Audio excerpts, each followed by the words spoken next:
Ananthan card வந்து 25th அன்னைக்கு Thursday அன்னைக்கு ரிலீஸ் ஆகுது. கண்டிப்பாக நீங்கள் படம் பார்த்துருக்கீங்க, உங்களுக்கு எல்லாம் பிடிச்சிருக்குன்னு நான் நம்புகிறேன். Producer Vinoth, Mini studios.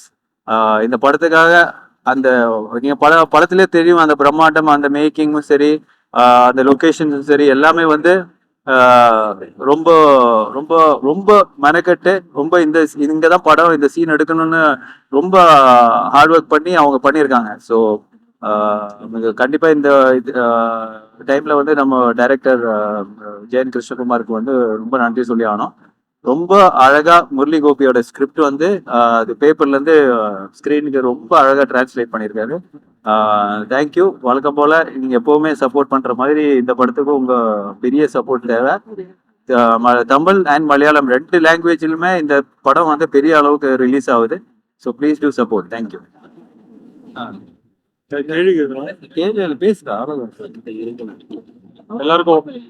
எல்லாருக்கும் வணக்கம். சார் சொன்ன மாதிரி இது ஒரு ட்ரீம் ப்ராஜெக்ட். எனக்கு இந்த ஸ்கிரிப்ட் கேட்ட போதே வந்து இது ரொம்ப பொருள் செலவில், இது வந்து ரொம்ப பெரிய செலவில் தான், பட்ஜெட்டில் தான் முடியும்னு தெரியும். ஸோ அதுக்கு ஜஸ்டிஃபை பண்ணுற மாதிரி தான் ஒவ்வொரு லொக்கேஷனும் சூஸ் பண்ணி ஷூட் பண்ணியிருக்கிறோம். இது வந்து பீரியட் ஃபிலிம்ங்கிறதுனால நிறைய சிஜி, நிறைய பழைய காலத்தோட செட்ஸ் எல்லாமே இன்வால்வ்டு. உதாரணத்துக்கு நீங்கள் பார்க்குற ஏர்போர்ட் வரைக்கும் நம்ம சிஜி பண்ணது தான். ஆல்மோஸ்ட் ஆல் லொக்கேஷன்ஸ் எக்ஸப்ட் ஜெய்சால்மீரில் ஷூட் பண்ண அந்த கிளைமேக்ஸ் தவிர எல்லாமே வந்து செட்டில் ஷூட் பண்ணியிருக்கிறோம். ஸோ எல்லாரும் வழக்கம் போல் எங்களுக்கு சப்போர்ட் பண்ணுவோம்னு நம்புகிறோம். அது ஒரு பெரிய ஒரு பேஷனாக பண்ணியிருக்கிற படம். ஒரு கண்டென்ட் வந்து சூஸ் பண்ணி பண்ணணுன்றதுல எனக்கு ரொம்ப ஆசை. அப்படிதான் இது பண்ணியிருக்கிறோம். எல்லாரோட சப்போர்ட்டும் எதிர்பார்க்குறோம். நன்றி, வணக்கம். சார் இதுக்கு முன்னாடி என்ன பண்ண கடம்பனா? அது ரொம்ப நாள் ஆச்சு. 10 வருஷம் 10 வருஷம் ஆச்சுண்ணா. 10 வருஷத்துக்கு ஒரு வாட்டி பண்ணணும்ல. அப்படி இல்லை, இந்த படம் வந்து ஆக்சுவலா இவர் தான் அந்த ஸ்கிரிப்ட் கொண்டு வந்தார், Murali Gopi sir script. So அது கேட்டோடனே ரொம்ப ரொம்ப இன்ட்ரெஸ்டிங்கா இருந்தது, ரொம்ப இமோஷனலா இருந்தது. ஒரு லைஃப் சொல்ற மாதிரி இருந்தது படமே. நீங்க படம் பார்த்து வெளியே வரும்போது ஏதோ ஒரு லைஃப், அந்த பீரியட்ல நடந்த ஒரு லைஃப் பார்த்த மாதிரி ஒரு ஃபீலிங் வரும். ஸோ அதுதான் எனக்கு ஸ்ட்ரைக் ஆயிடுச்சு.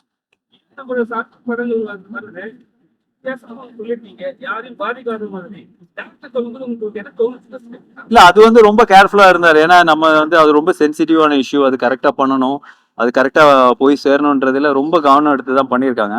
ஸோ அதோட ரிசல்ட் தான் இது.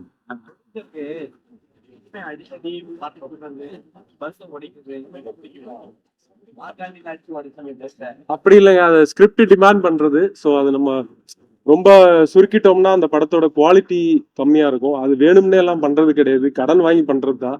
தப்பா எடுத்துக்காதீங்க. கடன் வாங்கி தான் பஸ் படத்துக்கு தேவையானது நம்ம பண்ணோம் இல்லையா, அதுக்காக.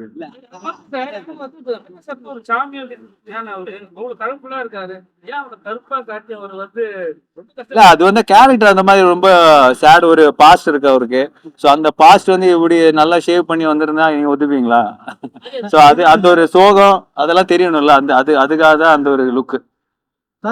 சார் வந்து இப்போ கேரளாவில் வந்து காங்கிரஸ் தான் ஆட்சியில் இருக்காங்க.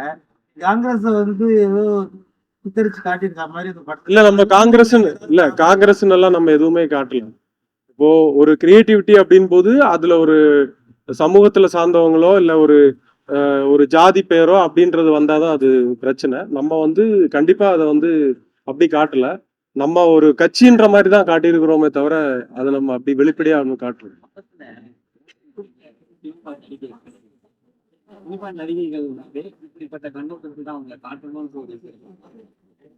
இல்ல, அது நீங்க ப்ரொடியூசர் டைரக்டர் தான் கேட்கணும். நான் அந்த சீன்ல நடிக்கலையே. சொல்லலாம். எதுங்க? சாரி. ஒரு பொண்ணாலதான் நடிகர் படம். ஓகே. அவங்க காட்டுறது சினிமா நடிகை அப்படின்னு காட்டுறாங்க. ஓகே. சிஎம் ஆகும்போதே சினிமா நாடகம் நடத்தலாம் அப்படின்ற மாதிரி. ஓகே. சினிமாக்காரங்க இப்படிதான் இருப்பாங்கன்ற ஒரு இப்படியெல்லாம் இல்ல சார். அதுல சினிமாக்காரர் கிடையாது. அவர் ஒரு வயசானவர். இது ஒரு ஃபிக்ஷன் தானே சார். அதுல வந்து நீங்க வந்து அப்படி ஒவ்வொன்றுத்துக்கும் குறை கண்டுபிடிக்க முடிஞ்சா நம்ம எதுவுமே சினிமாவே பண்ண முடியாது. இப்ப நீங்க போலீஸை வந்து தப்பா காட்டுறோம் நிறைய படங்கள்ல, அதுக்காக எல்லா போலீஸ்காரங்களும் தப்பானவங்க கிடையாது. அதனால அது ஒரு கதாபாத்திரம் சார், அவ்வளவுதான். போராளிகள் எல்லாருமே வந்து மண்ணுக்காக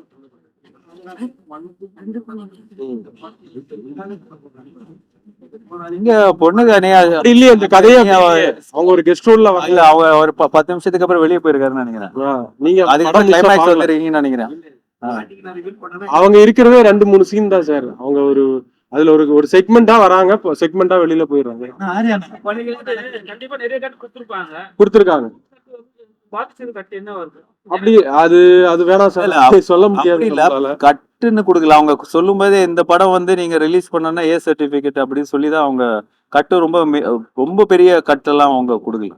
சோ கட்ஸ் இருந்திருக்கு, அது மினிமலா இருந்திருக்கு. ஆரியான் தமிழ் சினிமாவில இது வரைக்கும் மிகப்பெரிய தலைவர் வந்து காட்சிப்படுத்த முடியாத ஒரு சுச்சுவேஷன்ல இருப்பாங்க.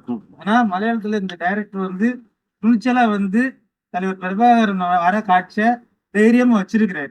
அதற்காக ஏதாவது வந்து நம்ம தமிழ் சினிமாவில் இல்ல அது வந்து இல்ல சென்சர் போர்டு ஒன்றும் சொல்லல. ஏன்னா அது எங்களுக்குள்ள ஒரு பெரிய டிபேட் என்னன்னா யாரு அந்த கேரக்டர் பிளே பண்றதுன்றது வந்து ரொம்ப முக்கியமா இருந்தது. ஸோ யாரு போட்டாலும் கம்மியா தான் இருந்தது. அவரோட ஸ்டேச்சருக்கும் அவரோட இதுக்கும் வந்து யார் போட்டாலும் கம்மியா இருக்கும். ஸோ அது வந்து நாங்கள் அவுட் ஆஃப் ஃபோக்கஸ்லேயே காமிச்சிருப்போம். ஸோ அதுதான் நம்ம பண்ண கொஞ்சம் ஒரு பிரில்லியண்டான ஒரு விஷயம்.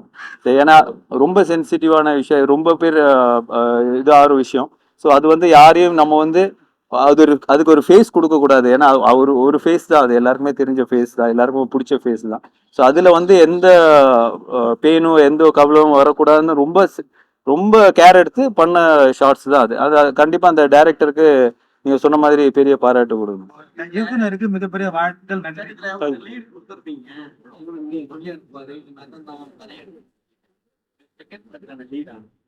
இல்ல செகண்ட் பார்ட் இருக்கு, எழுதும் போதே அந்த மாதிரி தான் இருக்கு. ஸோ அங்க அந்த பீரியட்ல வளர்ந்து வரான்ல ஒரு டைம்.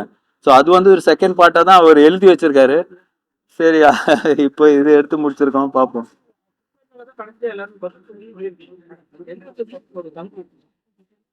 தமிழ்நாட்டுலன்னு இல்லைங்க, அது அது எப்படி எழுதப்பட்டிருக்கு அப்படின்றது இருக்கு. துப்பாக்கியால தான் நிறைய விஷயங்கள் வந்து நடந்திருக்கு. நம்ம பாஸ்ட தான் சொல்லியிருக்கிறோம், நடந்து முடிஞ்ச ஒரு விஷயத்த தான் நம்ம சொல்லியிருக்கிறோம் இல்லையா. அதுல ஒரு செக்மெண்ட் எடுத்துதான் 90s நடக்கிற கதை தான் இது. ஸோ இப்போ நம்ம ஃபியூச்சர்ல நம்ம துப்பாக்கி எடுப்போன்றது அதுல சொல்லலை, எடுத்து முடிஞ்ச கதை தான் நம்ம சொல்லியிருக்கோம்.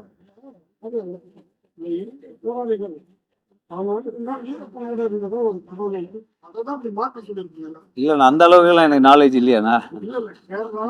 இல்ல அது கிடையாது. ஸோ நான் அவர் முரளி கோபி என்ன மீன் பண்ணி எழுதியிருக்காருன்னா அந்த டைம்ல அவர் கேட்ட விஷயங்கள், அவர் அந்த ஊர்ல தான் இருந்திருக்கிறாரு. ஸோ மற்றவங்க சொல்லி தெரிஞ்ச விஷயங்கள் அது வச்சு ஒரு ஃபிக்ஷனா ஒரு கதை எழுதியிருக்காரு. அது இதெல்லாம் வந்து உண்மையானு கேட்டேன்னா கண்டிப்பா கிடையாது. ஸோ இதெல்லாம் வந்து அவர் ஊகிச்சா வந்து ஒரு உண்மை அந்த மாதிரி தான் எழுதியிருக்காரு. அதான் அப்படி கூட இருக்கலாம்.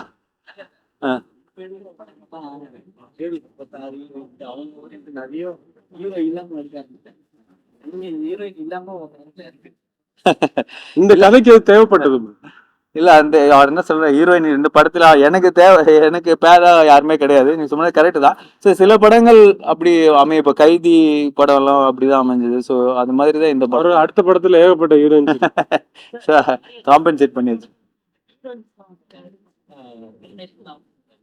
கேட்கும் போதே ஜாலியா இருங்க, கரெக்டா கேளுங்க. ஹீரோயின்ஸே கரெக்டா கேளுங்க.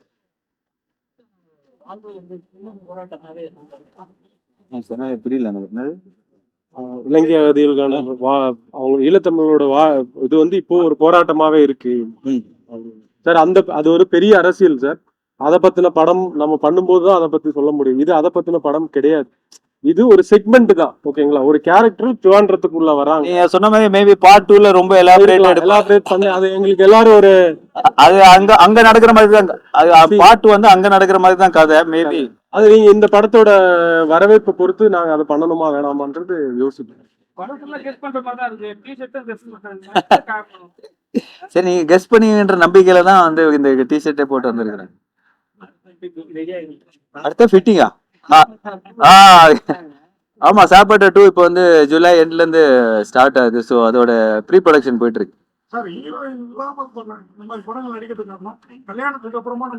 இல்லைங்க, அதுக்கப்புறம் அடுத்த படத்துல தான் 2 ஹீரோயின் நடிக்கிறானே, அதுவும் கல்யாணத்துக்கு அப்புறம் தான்.